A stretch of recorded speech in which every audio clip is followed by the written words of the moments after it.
말씀 제목 함께 따라하겠습니다. 끝나지 않은 소명, 다시 주신 사명. 끝나지 않은 소명, 다시 주신 사명.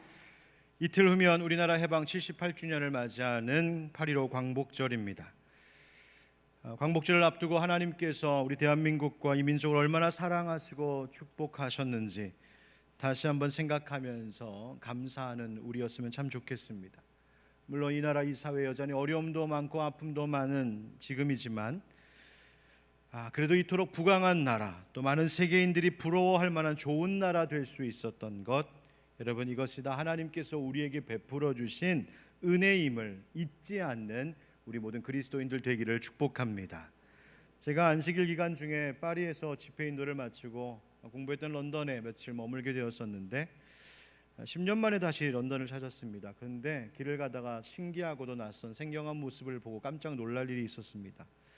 제가 다녔던 학교에서 멀지 않은 곳에 굉장히 번화한 시내길이 있는데 그 런던 한복판을 지나가는데 거기 젊은이들도 관광객들도 굉장히 많이 다니는 길이거든요.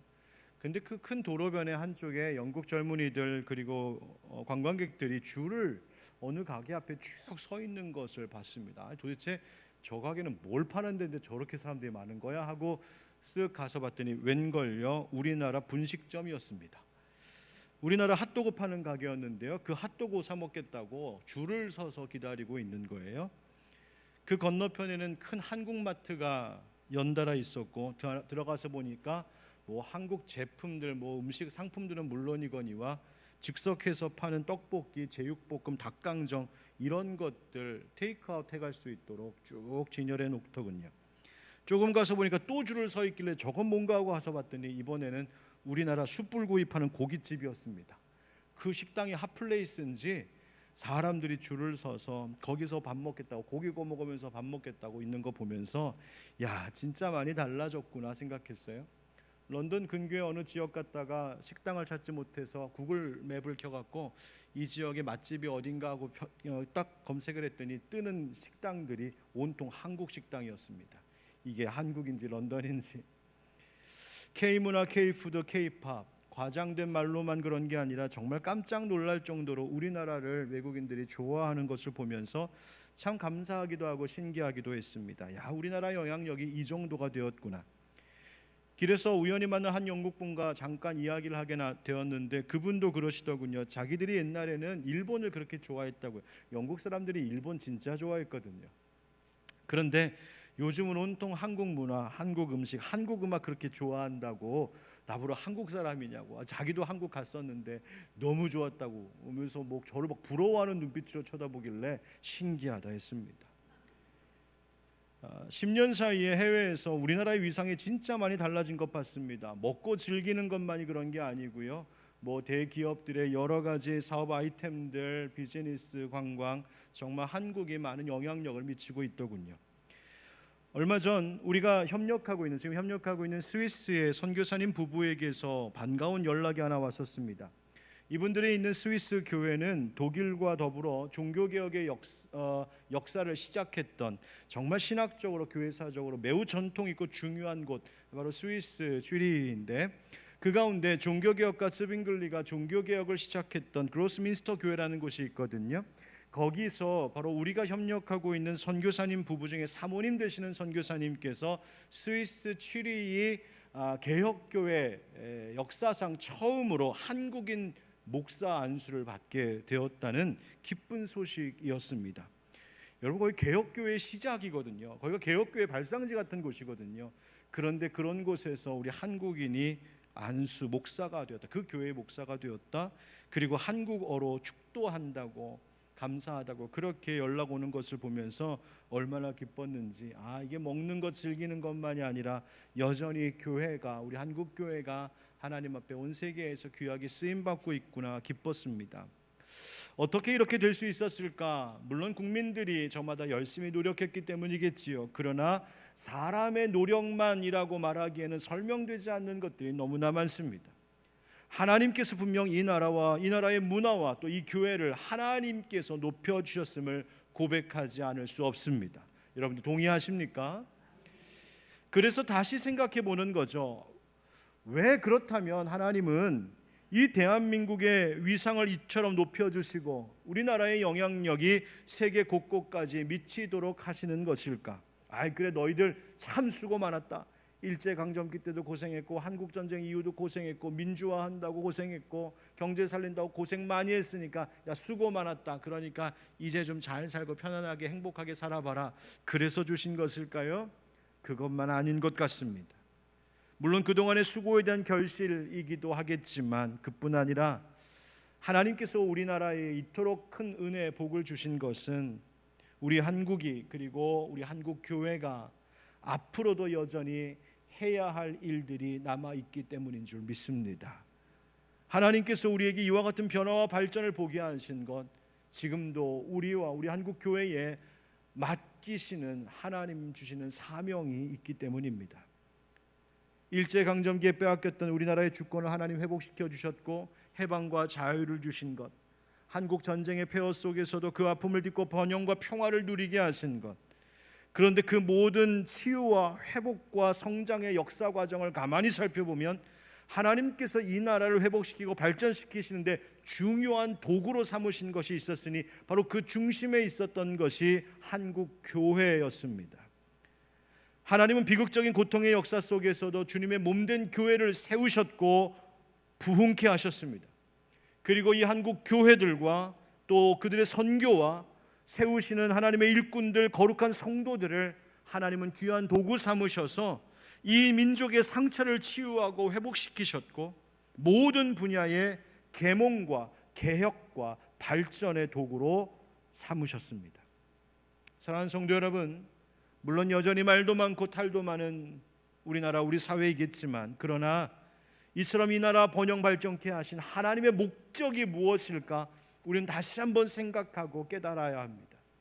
그저 잘 먹고 잘 살라고 그동안 수고했으니 이제 좀 편하게 살라고 하나님 그래서 이 민족 이렇게 일으키신 것 아닙니다. 저마다 이야기하지 않습니까? 이 대한민국 이 민족이 가장 최고의 부흥기 중흥기를 지금 이 역사상 이 한반도의 이 우리 민족의 최고의 때를 지금 보내고 있다고요. 왜 그럴까? 여전히 해야 할 일이 있기 때문입니다. 하나님 맡겨주시는 사명에 저와 여러분도 예외가 아니고 우리 교회도 예외가 아닙니다. 하나님 분명히 지금 우리를 통하여서 감당하게 하실 사명의 몫이 있기 때문입니다. 그러므로 여러분 이 대한민국과 한국 교회의 그 소중함과 또 우리의 미래를 생각하면서 오늘 다시 한번 교회와 성도들을 향한 하나님의 뜻이 무엇인지를 깨닫고 실천하게 되는 은혜가 우리 가운데 있기를 주님 이름으로 축복합니다. 오늘 주신 이 본문의 말씀은 영과 육이 정말 지쳐 쓰러져 있는 엘리야 선지자 이야기입니다. 많은 역사를 경험한 인물, 위대한 승리를 이뤘던 참 대선지자인데 그 역시도 지쳐 쓰러져 있습니다. 그런데 그런 엘리야를 향한 하나님의 정성, 하나님의 위로, 그리고 하나님께서 새롭게 사명 주심이 바로 오늘의 말씀이죠. 어쩌면 우리나라, 우리 한국교회가 지금까지 부흥기를 겪어오면서 또 그 많은 역할들을 해왔는데 혹시 그럼에도 불구하고 이제 와서 마치 지금 쓰러져 있는 엘리야처럼 우리도, 우리 한국교회도, 우리 한국의 성도들도 혹시 영적으로 지치고 낙심해 있는 것은 아닌가 한번 생각해 보았습니다.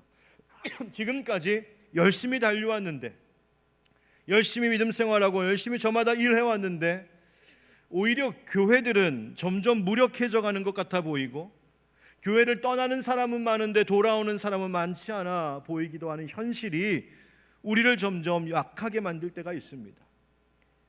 또 부끄러운 모습도 봅니다. 교회와 목회자가 돈과 현실에 타협하는 참으로 부끄러운 모습도 현실 속에서 보게 됩니다. 코로나 시기를 지내오면서 침체되었던 교회 다시 이제 일어서야 한다 하면서도 좀처럼 그 침체의 늪에서 벗어나지 못하고 있는 이 땅의 많은 교회들의 모습들을 보면서 우리 믿는 자들이 이러한 현실 가운데 혹시 엘리야처럼 실망하고 낙심하여 쓰러져 있는 것은 아닌지 말입니다.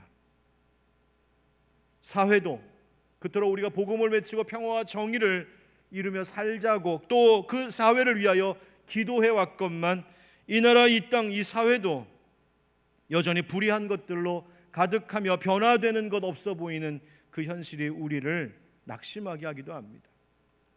그러나 여러분, 쓰러졌던 엘리야 다시 일으켜 그에게 위로와 사명 주셨던 하나님께서 저는 오늘도 이 한국 교회와 또 그 가운데 있는 우리 하늘빛 광성교회와 이 땅 가운데 있는 성도들에게 여전히 그 끝나지 않는 소명과 다시 주시는 사명으로 우리를 일으키시길 원하시는 하나님이시라고 믿습니다. 우리에게 아직 해야 할 일이 있기 때문입니다. 오늘 그것이 무엇인지 하나님의 말씀 속에서 함께 깨닫기를 소망합니다. 한번 따라하실까요? 길을 돌이켜 가라. 길을 돌이켜 가라. 여러분, 오늘 본문의 이야기가 있는 현장은 어디냐면 호렙산입니다. 엘리야가 여기까지 왔습니다. 그런데 19장 말씀을 오늘 우리가 중간부터 읽었지만 19장 앞에 1절부터 쭉 읽어보면 엘리야가 어떻게 하다 호렙산까지 왔는지 또 그의 상태가 어떤 것인지를 알 수 있는데요, 북이스라엘 땅에 3년 반의 가뭄이 있었습니다. 바알 숭배의 죄를 범한 그 이스라엘 민족을 향한 하나님의 심판이었죠. 그리고 나서 여러분 잘 아실 그 위대한 갈멜산의 대결이 있었습니다. 바알을 섬기던 자들과 여호와 하나님 섬기는 엘리야가 누구의 신이 진짜인지를 정면 대결하는 것이었습니다. 바로 거기서 엘리야가 하나님의 불의 응답을 받고 승리하게 되죠. 그리고 바알 선지자 무려 450명을 잡아 죽이고 여호와 하나님의 승리를 외치는 놀라운 일이 있었습니다. 여러분 상상해 보세요. 한 사람이 450명의 선지자들을 죽였다?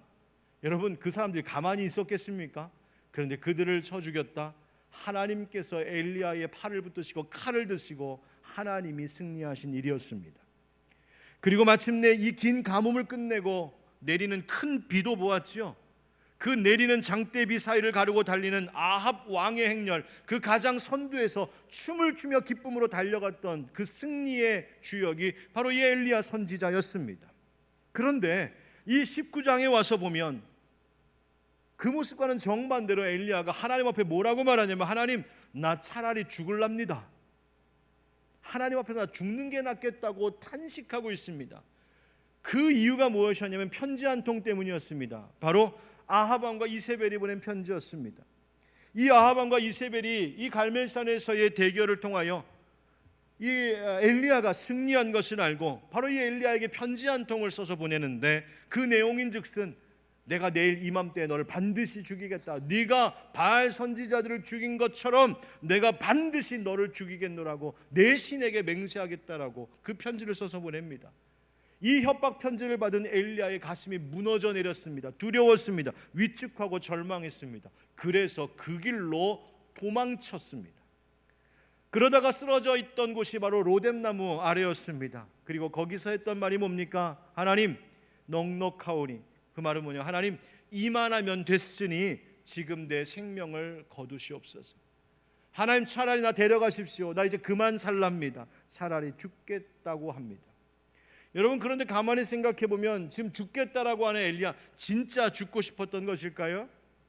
여러분 이세벨에게서 도망쳤잖아요. 도망친 건 뭐 하겠다고 도망친 겁니까? 살겠다고 도망친 거잖아요. 근데 죽겠다고 합니다. 그게 무슨 말입니까? 죽고 싶을 만큼 힘들다는 이야기입니다. 하나님 지금까지 하나님 명하신 대로 행했고 갈멜산에서도 승리하고 가뭄을 끝내는 큰 비도 보게 하셨잖아요.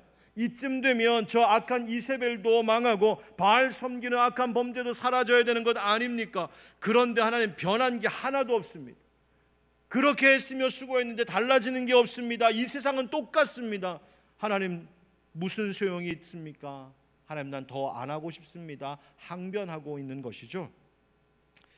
여러분 우리도 그럴 때 있는 것 같습니다.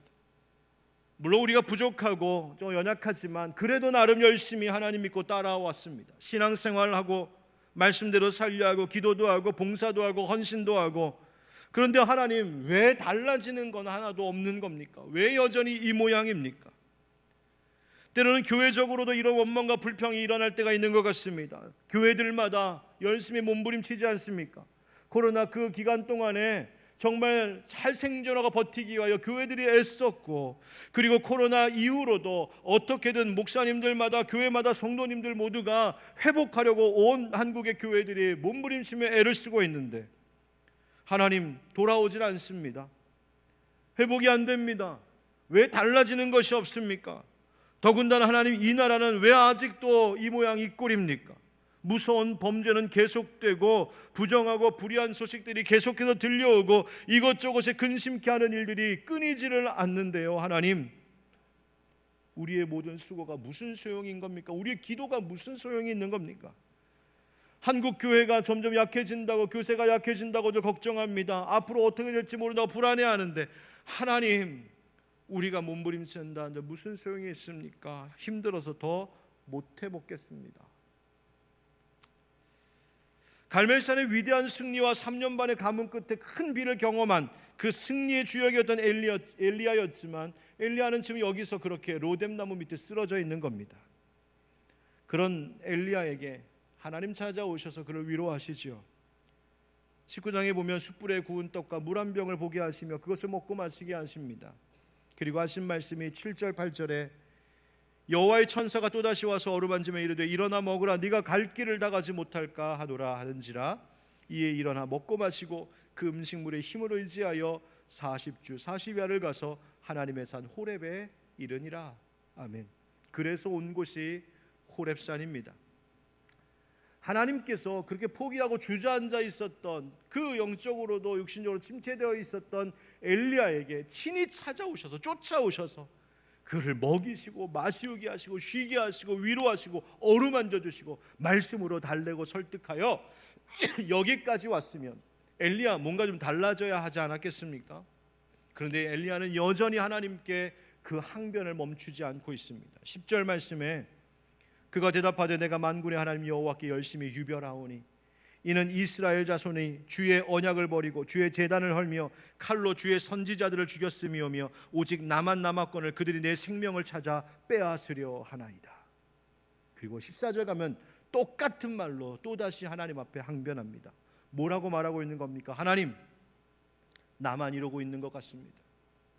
하나님, 나만 남았습니다. 나만 별나게, 나만 이렇게 하나님 열정을 다하여 하나님 뜻대로 살아보려고 하는 것 같습니다. 그런데 하나님, 나 혼자 발버둥 친다 한들 뭐가 달라집니까? 세상이 변한 게 없습니다. 날 죽이겠다고 달려듭니다. 엘리야가 지쳐 있습니다. 영적으로 회의감이 막 밀려오는 겁니다. 그리고 영적인 고립감을 느끼는 것이죠. 나만 이러고 있는 것 같고 외롭고 힘들고 혼자 남아 괴롭다고 좌절하는 거예요. 여러분, 혹시 신앙생활하다가 개인적으로도 여러분 그런 것 느끼시는 때 없으십니까? 또 우리 하늘빛 광성교회, 우리 바른교회 건강한 교회 하자고 몸부림치며 애쓸 때에 하나님, 그런데 왜 세상은 변하지 않습니까? 우리 교회가 뭐 어떻게 한다고 해서 세상이 크게 달라지는 것 같지 않습니다. 혹시 그런 회의감을 갖는 분 계십니까? 그런데 그런 엘리야에게 하나님 뭐라고 말씀하시냐면 오늘 본문 말씀에 15절 상반절에 여호와께서 그에게 이르시되 너는 네 길을 돌이켜 광야를 통하여 다메섹에 가라 말씀하십니다. 하나님이 그 자리에서 그를 일어나 방향을 바꾸어 가야 할 길을 제시하십니다.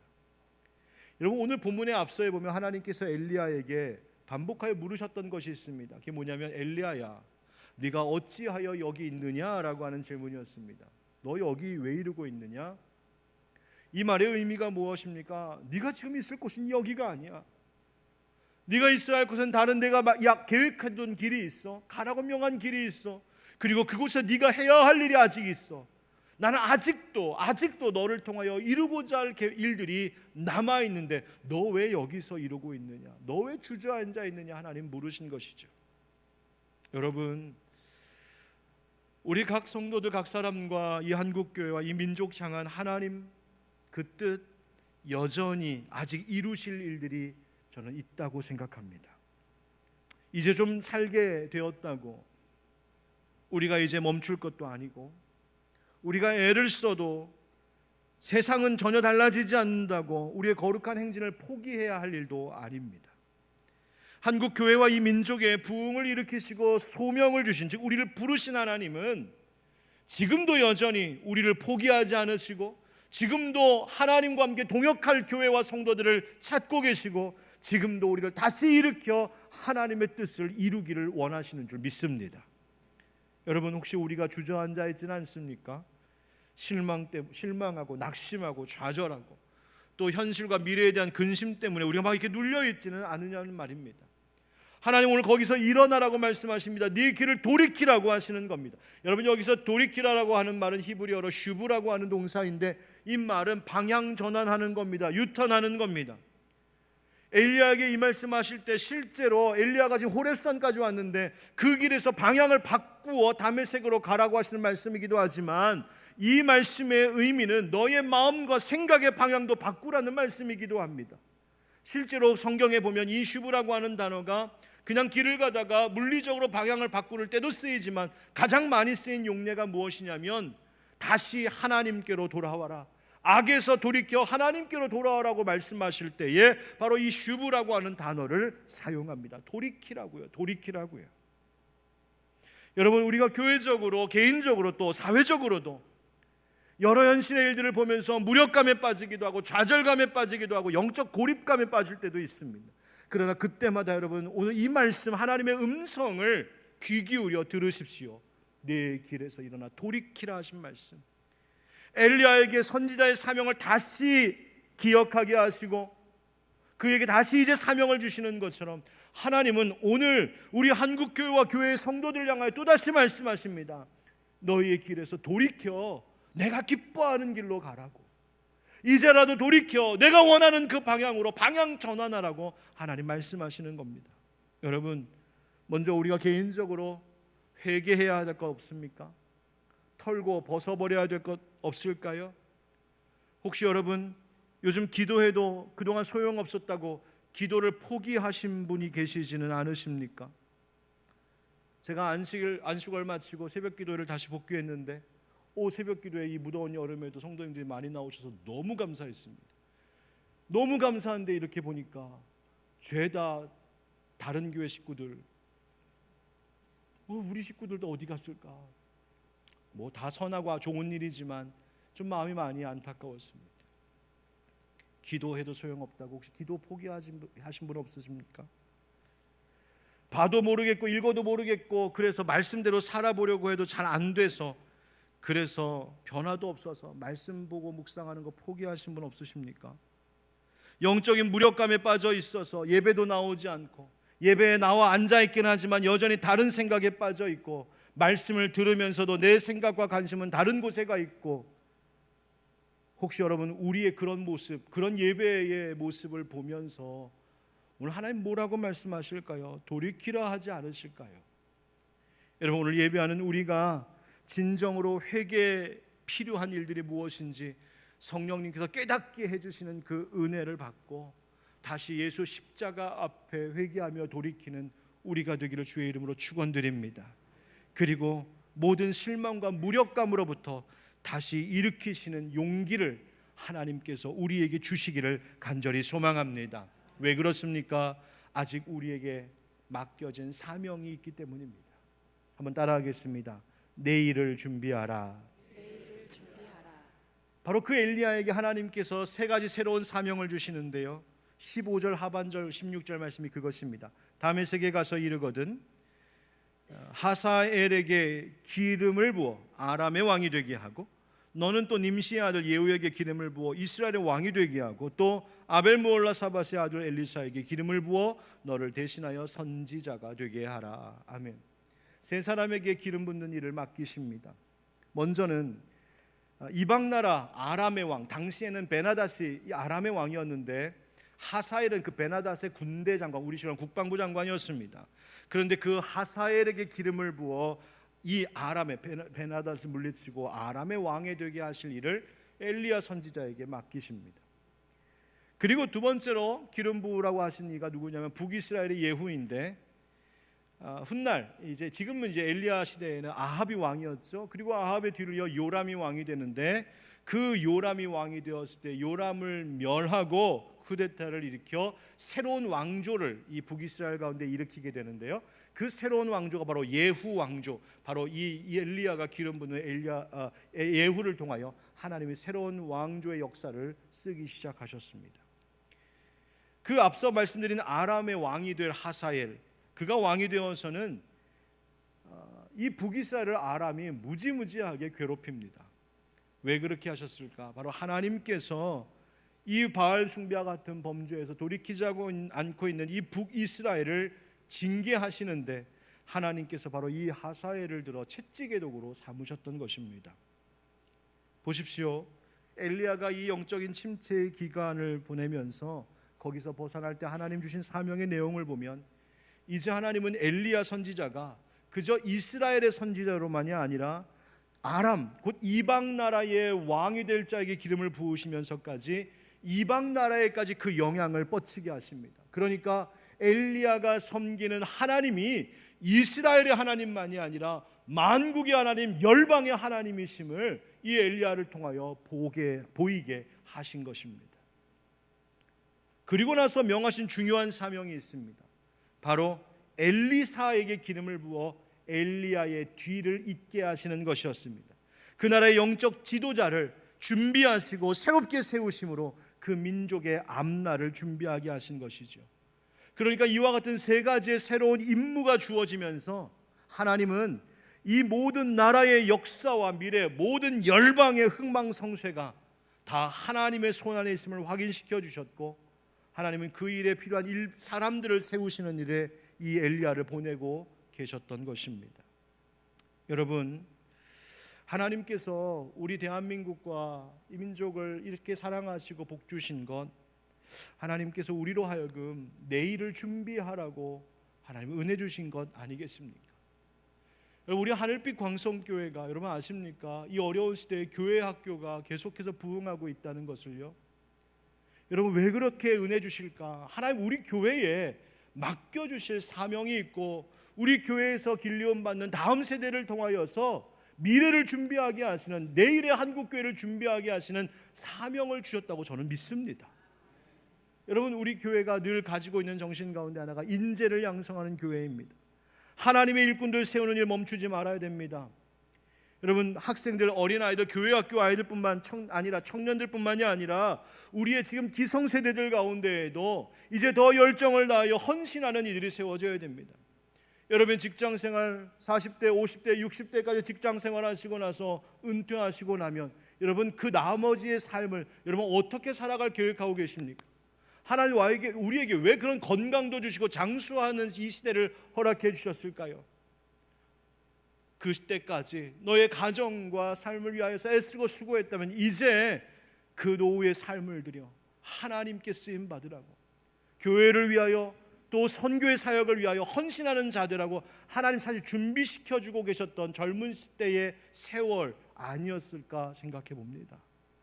여러분, 바로 이 젊은이들에게 다음 세대, 그리고 여기에 하나님의 일꾼들로 쓰임 받으실 우리 성도들 가운데에 바로 교회의 미래가 달려있고 교회의 미래가 이 대한민국의 미래를 책임지게 될 것이니 하나님께서 우리에게 내일을 준비하라 하시는 것이죠. 얼마나 감사한지. 여러분, 이번 여름 성경학교 수련회, 여러분 1층 로비에 사진들 전시해놨는데 이 여름 성경학교 여름 수련회를 통하여서 우리 아이들이 얼마나 많은 은혜의 체험을 받았는지 보고를 받으니까 해마다 참여하는 인원이 배로 부응한다고 하는 정말 기가 막힌 기적 같은 은혜를 누렸다고 보고받으면서 정말 감사했습니다. 우리 이 일 더 열심히 계속해야 합니다. 저는 요즘에 기도하는 것 중에 하나가 제가 나온 신학교 위하여서 또 목회 후배들을 위해서 기도합니다. 왜냐하면 들려오는 소식들이 갈수록 정말 위태로워지고 어려워지는 우리 신학교, 한국에 있는 신학교의 형편의 소식을 듣기 때문입니다. 신학과 목회의 길, 선교의 길을 가겠다고 하는 젊은이들, 그 수가 점점 줄어들고 있습니다. 물론 인구 자체가 줄어드는 영향도 있겠지만 이제 젊은이들이 목회와 같은, 선교와 같은 어려운 길 가려고 하지 않습니다. 신학교를 들어가서도 생각이 바뀌고 있습니다. 신학교가 위태롭습니다. 이대로는 안 된다는 것이죠. 여러분, 그러니 이제 신학생들, 목회자 후보생들, 미래의 교회의 일꾼들을 우리는 준비하고 후원해야 합니다. 그래서 우리 하늘빛 광성교회가 장로신학대학교에 매월 그들에게 작은 액수이지만 그들을 후원하고 보내는 장학금을 늘 지원하고 있는 이유도 그것입니다. 저는 우리 교회의 출신의 귀한 목사님들, 선교사님들이 많이 배출되었으면 좋겠다라고 하는 꿈을 가지고 있습니다. 여러분, 우리 하늘빛 광성교회가 미래의 교회를 준비할 수 있어야 됩니다. 1940년 일제치하에서 신사참배 운동 반대하다가 옥살이를 하셨던 목사님 중에 우리 잘 아는 주기철 목사님도 계시지만 그 목사님과 함께 또 옥살이 하셨던 한상동이라고 하는 목사님도 계십니다. 여러 이야기가 있지만 그 목사님이 옥중에서 남겼던 글 가운데 이런 내용이 있어서 여러분 한번 읽어드립니다. 나는 추록의 날이 오늘인가 내일인가 하고 날마다 기다리게 되었습니다. 나는 이제 추록한다면 수도원 같은 수양원을 만들어서 일본 정치 아래서 양심이 마비되어 타락한 목사들이 수양하여 한국 교회의 앞날을 새롭게 출발하도록 하며 또한 신학교를 설립하여서 진리와 더불어 운명을 같이 할 전도인을 기르며 또한 전도하여 이 나라를 기독교 국이 되도록 노력하겠다고 수개월 전부터 기도했습니다. 다시 말하면 수양원을 설립하여 타락한 목사들을 수양하는 일, 그리고 신학교 설립하여 진리를 위해 한국교회와 운명을 같이 할 목사를 양성하는 일, 그리고 전도인들을 길러서 교회를 설립하는 일, 바로 그 일 하고 싶습니다 라고 어디서 그랬다고요? 옥중에서요. 자기의 목숨이 언제 어떻게 될지 모르는 그 위태로운 순간에도 한상동 목사님은 그 옥중에서 해방의 날을 꿈꾸며 하나님 나에게 자유 주신다면 그 다음 뭐 하겠다? 하나님 한국교회의 미래를 준비하겠습니다. 그것 꿈꾸고 기도하셨다는 거예요. 여러분, 우리 이렇게 잘 먹고 잘 살게 된 이때, 대한민국의 온 세계인들의 부러움을 받게 된 이때에 과연 우리 한국 교회는, 그리고 한국의 성도들은 미래의 교회와 미래의 이 땅을 위하여서 어떤 준비를, 또 어떤 꿈을 꾸고 있을까요? 사랑하는 성도 여러분, 우리 하늘빛 광성교회와 성도들은 앞으로 이 한국 교회와 또 이 대한민국에 선한 영향력을 미칠 귀한 믿음의 사람들, 귀한 교회의 지도자들을 세우는 일에 힘쓸 수 있도록 우리가 함께 이 일에 앞장서는 모두가 되기를 주의 이름으로 축복합니다. 그리고 함께 따라합시다. 하나님은 틀리지도 멈추지도 않으셨다. 하나님은 틀리지도 멈추지도 않으셨다. 엘리야가 낙심하고 하나님 앞에 이토록 항변한 이유가 무엇이었습니까? 엘리야 선지자의 위대한 승리에도 불구하고 여전히 서슬퍼런 이세벨의 칼날이 바로 그를 겨누고 있었기 때문인 것이죠. 여러분, 엘리야는 아마 갈멜산에서 승리한 후에 이런 생각했었을지 모르겠습니다. 이제는 다 됐다. 모든 상황이 달라졌겠다. 이제 승리했으니까 이스라엘 전체의 회개 운동이 일어나고 바알과 아세라와 같은 우상이 다 깨져 무너지고 이제 저 악한 아합 왕과 이세벨도 끝났구나. 그런데 이제 이스라엘 땅에 진정으로 여호와 신앙의 부흥 운동이 일어날 것을 아마 기대했었을 엘리야였는데 엘리야의 기대는 완전히 어긋났습니다. 회개 운동도 일어나지 않았고 우상을 타파하는 일도 일어나지 않았고 오히려 정치적인 상황은 역전이 되어서 이세벨이 자기를 위협하는 위태로운 상황이 되어버렸죠. 여러분, 사람은 자기 생각처럼 뭔가 되지 않았을 때, 예상됐던 것들이 무너져 나갈 때에 가슴도 마음도 무너지며 절망하게 됩니다. 개인도 그렇고 이 나라도 그렇고, 하나님 이쯤 되면 한국교회도 다시 회복이 되고 더 나아졌으면 좋겠는데, 하나님 이 대한민국 이제 좀 달라졌으면 좋겠는데, 정치도 좀 달라졌으면 좋겠고, 우리 경제도 더 새로워졌으면 좋겠고, 이 사회의 윤리 도덕성도 점점 더 나아졌으면 좋겠는데, 하나님 왜 이 나라 이 민족 이 모양 이 꼴입니까? 하나님 저 북한 이제 좀 달라져야 되겠는데 여전히 전쟁 생각을 버리지 않고 대한민국 남한 지도 펼쳐놓고 서울 짚어가면서 전쟁 준비하고 있답니다. 하나님 도대체 왜 이러는 겁니까? 변하지 않는 세상 속에서 우리는 영적인 회의감도 들고 심신이 지칠 때가 있습니다. 엘리야가 그랬던 것이죠. 그런데 여러분 보십시오. 하나님이 틀리셨거나 하나님이 아무 일도 하지 않고 가만히 계셨던 것이 아닙니다. 18절 말씀을 한번 같이 읽어봅시다. 시작. 그러나 내가 이스라엘 가운데에 7,000명을 남기리니 다 바알에게 무릎을 꿇지 아니하고 다 바알에게 입맞추지 아니한 자니라. 아멘. 하나님께서 7,000명을 남겨두셨답니다. 어떤 사람들? 영적으로 타협하지 아니하고 범죄하지 아니하고 우상 숭배하지 않은, 하나님만 사랑하는 순결하고 거룩한 사람들을 여전히 남겨두셨답니다. 여러분, 지금도 우리나라와 한국교회를 위하여 일하고 계신 하나님, 그 하나님은 지금도 7천의 남은 자들과 같은 하나님의 사람들을 세우고 계시고 또 찾고 계신 줄 믿습니다. 하나님께서 엘리야에게 하셨던 말씀, 네가 갈 길을 다 가지 못할까 하노라. 하나님께서 이 말씀을 주셨고 위로하셨던 것은 엘리야에게 단지 먹을 것 주고 상처받은 가슴만 위로해 주셨던 것이 아니라 너에게 아직 해야 할 일이 있음을 가르쳐 주셨던 것이요, 이제는 그 해야 할 일들을 위하여서 함께 일할 하나님의 사람들이 준비될 것이라고 하나님이 지금 약속하고 말씀해 주신 것이죠. 여러분, 착각하지 마십시오. 우리만 오늘 이렇게 예배드리고 있는 것 아닙니다. 나만 그렇게 몸부림치며 신앙생활하고 있는 것 아닙니다. 우리 교회만 바른 교회 되자고 건강한 교회 되자고 그러고 있는 것 아닙니다. 세상이 변하는 것 없는 것 같고 한국 교회가 점점 약해지는 것 같이 보일지는 모르지만 아닙니다. 지금도 대한민국 곳곳에 이 시간에 하나님을 향하여서 거룩한 예배로 나와 있는 예배자들이 있습니다. 그리고 제가 짧은 기간 둘러봤지만 세계 곳곳에도 저마다 자신의 자리에서 모양은 다르고 언어는 다르지만 하나님을 예배하며 찬양하며 그 말씀대로 살려고 몸부림치는 예배자들이 세계 곳곳에 지금도 있음을 여러분 잊지 마시기 바랍니다. 그리고 그들을 위하여서 지금도 생명을 걸고 헌신하며 복음 전하는 하나님의 일꾼들, 선교사님들이 여전히 계시다는 것도 잊지 마시기 바랍니다. 하나님은 틀리지 않으십니다. 하나님은 멈추지 않으십니다. 하나님은 지금도 우리를 위하여 일하고 계신 하나님이신 줄 믿습니다. 여러분, 전라남도 신안이라는 곳 혹시 가보셨습니까?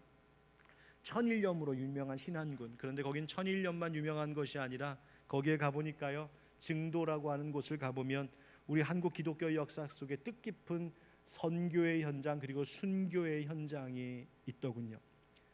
1891년 신안군에서 태어난 문준경이라고 하는 여자분이 계셨습니다. 당시만 해도 남존여비 사상이 강했던 그때에 여자가 태어나서 뭐 글도 배울 수 없고 교육받을 수 없었죠. 17 어린 나이에 시집 갑니다. 그런데 그 젊은 나이에 시집 갔는데 그 젊은 남편은 아내는 돌아보지 않고 외지로 돌면서 딴 살림까지 차립니다. 상처 많이 입은 이 젊은 나이에 이 문준경 이 여인은 그 이후로 20여 년 홀로 집안 살림과 농사를 맡아 하면서 시부모님을 극진히 모십니다. 이 효부를 어여삐 여긴 시아버지가 이 며느리에게 한글을 가르쳐주면서 글을 읽고 배우기 시작하죠. 시아버지가 돌아가신 이후에 이 문준경 이제 목포로 올라오게 됩니다. 그리고 당시 목회하시던 유명한 목사님이신데 성결교회 이성봉 목사님, 그 목사님을 만나 예수 복음을 듣게 됩니다. 예수님 만난 문준경이 친정으로 돌아와 복음 전하니까 집안에서 이상한 거 배워왔다고 핍박을 합니다. 그럼에도 불구하고 열심히 전도하죠. 그러다가 1931년 경성 성서학원, 오늘의 서울신학대학교가 되는 그 모체인데 당시만 해도 결혼한 여자는 입학할 수 없다고 했는데요, 이성봉 목사님이 이 문준경은 결혼은 했긴 했는데 한 번도 남편하고 같이 지낸 적이 없어서 안 한 거랑 똑같다고 그래갖고 보증을 하고 도움을 줘서 정식으로 입학해서 전도사가 됩니다. 문준경 전도사님이 얼마나 열심히 전도했는지요. 그 신안군에 있는 섬들을 죄마다 돌면서 복음 전하고 교회 세웁니다. 1933년에는 진리교회, 35년에는 중동리교회, 36년에는 대초리교회, 다도해 지역의 복음을 전도 사역합니다. 여성의 힘으로 그렇게 한다는 것이 보통 어려운 일 아니었겠죠. 20년 시집생활하던 증도에 가서도 복음을 전합니다. 무려 122개의 섬을 돌며 복음을 전하셨습니다. 그때가 바로 일제강점기입니다. 증도에서 목회하실 때에 교회당 건물이 일제에 압수되고 강제로 매각되기도 합니다. 온갖 핍박을 당하면서 전도와 교회 세우는 일을 계속합니다. 그러다가 해방이 되었고 그러다가 또 한국전쟁이 일어났습니다. 그곳까지 내려온 공산당에게 발각되어서 죽도록 매질도 당하고 옥에 수감도 됩니다. 인민군들의 양민학살이 자행됐고 1950년, 그러다 1950년 그 전쟁이 발발한 지 얼마 되지 않은 10월 5일 새벽, 교인들과 주민들을 그 섬의 해변가로 공산당이 다 끌어내어 앉히더니 그들을 폭행하고 죽창으로 죽입니다. 문준경 전도사님도 그때 끌려 나오시죠. 그리고 전도사님께 그들이 어떤 죄명을 씌웠냐면 하도 전도를 많이 하시고 그리스도인들 많이 구원하는 이 일에 쓰임 받아서 공산당도 그걸 인정한 거예요. 뭐라고 그랬냐면 너는 새끼를 많이 깐 씨암탉이다. 그래서 곤봉으로 쳐 죽이고 총을 쏴 죽였습니다. 그때 전도사님 나이가 59세였습니다. 이분이 남기신 후 증도교회 성전 건축기에 보면 이런 고백이 있습니다. 그들의 마음은 시냇가의 돌멩이 같았습니다. 그러나 많은 그들이 멸망의 길을 걷는 것을 볼 때 그대로 있을 수 없어 하나님께 간절히 기도한 결과 나는 두려워하지 않고 전도를 시작했습니다. 한 사람 두 사람에게 복음을 전하는 것이 만족스럽지 않아 나는 부끄러움을 무릅쓰고 어떤 집 마당에서 가서 찬송을 불렀습니다. 그러자 모든 사람들은 미친 여자가 왔다고 하면서 모여들었고 모이면 저는 그때 거기서 복음 전했습니다. 그래서 결신자도 생기고 심지어 귀신 들렸던 6년 동안 귀신에 붙들렸던 여인이 치료받는 역사도 일어났답니다. 그 글을 쭉 써내려가면서 그 맨 마지막에 한 구절이 제 마음에 남았습니다. 이런 말로 그 글의 끝이 있습니다. 그러니 교회는 날마다 부흥입니다. 여러분, 문유영 전사님이 그 섬들을 돌아다니면서 온갖 핍박을 받으면서 그 무서운 일들을 당하면서도 복음을 전했던 여인의 마음이 어땠겠습니까? 어찌 엘리야처럼 그렇게 이제는 됐습니다, 이젠 그만하겠습니다 하는 마음이 있지 않았겠습니까?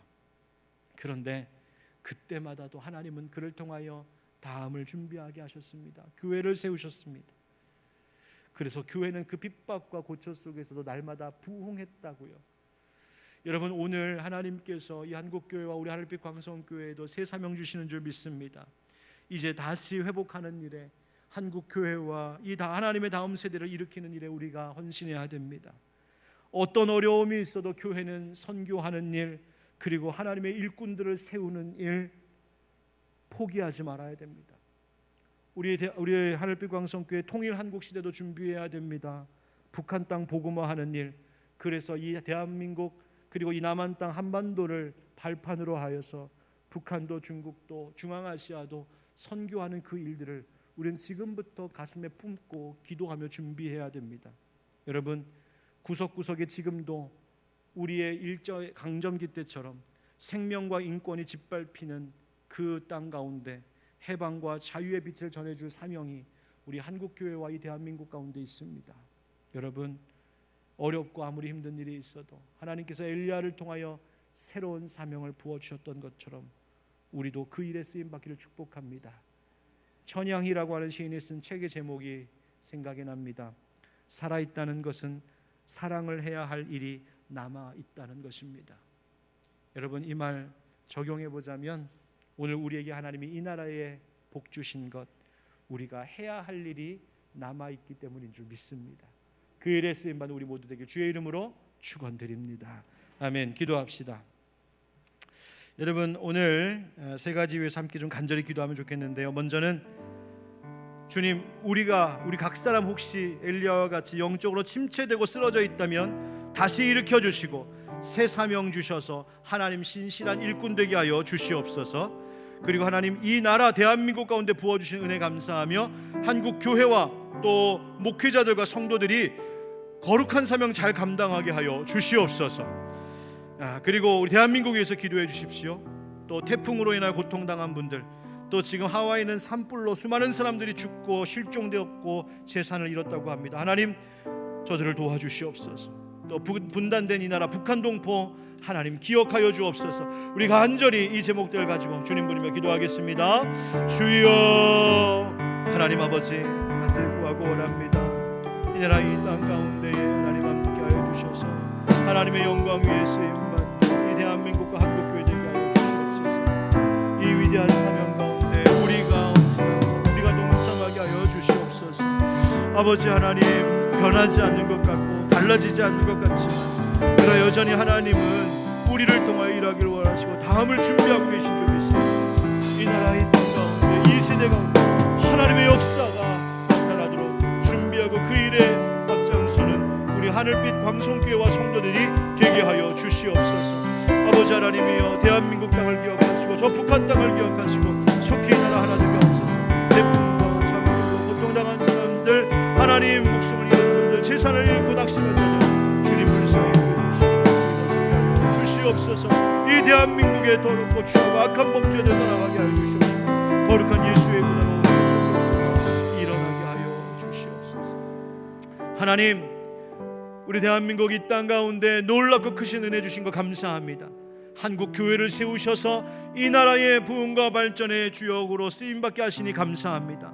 주님, 오늘날에 이르러 우리가 주저앉아 있진 않은지, 주님 이제 좀 살만하게 되었다고 우리가 그렇게 안주하고 있진 않은지, 아니면 아무리 해도 달라지는 것이 없는 세상이라고 포기한 채 그렇게 침체되어 있진 않은지, 주님 그런 우리를 돌이켜 일으켜 주시고 다시 주님 원하시는 사명의 길로 나아가게 하여 주시옵소서. 한국 교회와 우리 하늘빛 광성교회를 하나님 또 회복시키시고 부흥시키시고 이 대한민국 땅에 거룩한 예수님의 문화를 이끌어가고 세워가는 일에 쓰임받는 교회가 되게 하여 주옵소서.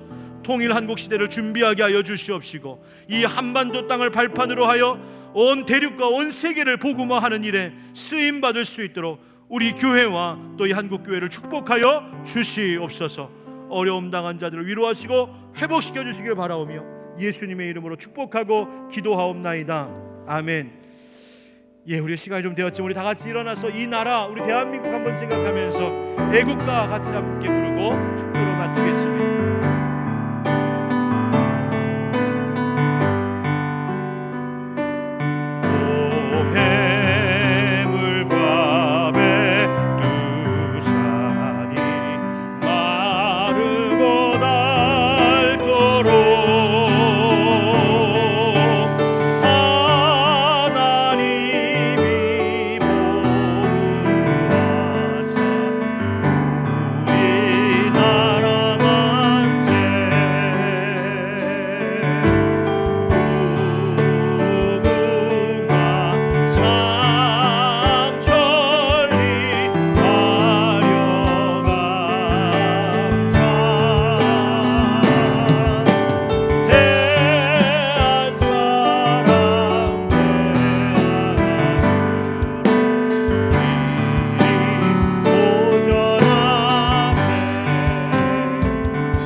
예수 그리스도의 은혜와 하나님 아버지의 크신 사랑과 성령의 교통하심과 역사하심이 우리나라 이민족 또 한국교회에 큰 복을 주신 하나님 앞에 감사와 영광을 올려드리며, 주님 변하지 않는 것 같은 세상 속에서도 여전히 우리를 통하여 새 일을 준비하기를 원하시는 하나님을 믿습니다. 새 사명 가운데 우리가 헌신케 하여 주옵소서. 다짐하는 모든 주의 성도들과 이 교회 위에 속한 가정과 사랑하는 이 대한민국 이 민족 위에, 그리고 저 북한 땅과 온 세계에 퍼져 있는 우리 민족 우리 동포들 가운데에 이제부터 영원까지 함께 하시기를 간절히 축원하옵나이다.